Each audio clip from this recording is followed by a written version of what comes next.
So this first piece is the brain real thing, and here the meninges. It's the first time I've ever seen a piece dissected like this as a single unit.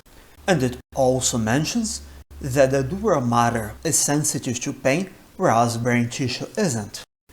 And this is something that applies to a lot of different tissues around the body. When we talk about many internal organs, what we see is, when you're talking, for example, about the lungs, about the liver, is that the tissue itself is not susceptible to pain. The capsule that envelops it is. And that's why also sometimes when you have an inflammation, for example, you can feel pain at those organs, but that's mostly because it's inflaming the capsule around it or compressing it outwards.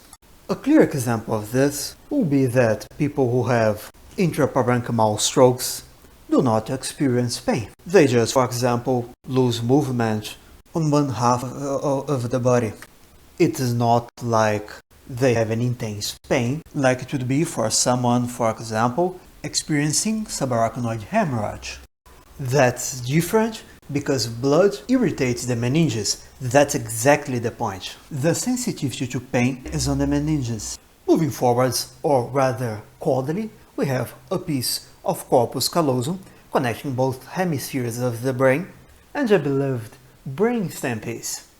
Now, if you've been to medical school, you've probably seen this piece a lot of times. And then, maybe it's not so beloved because of the huge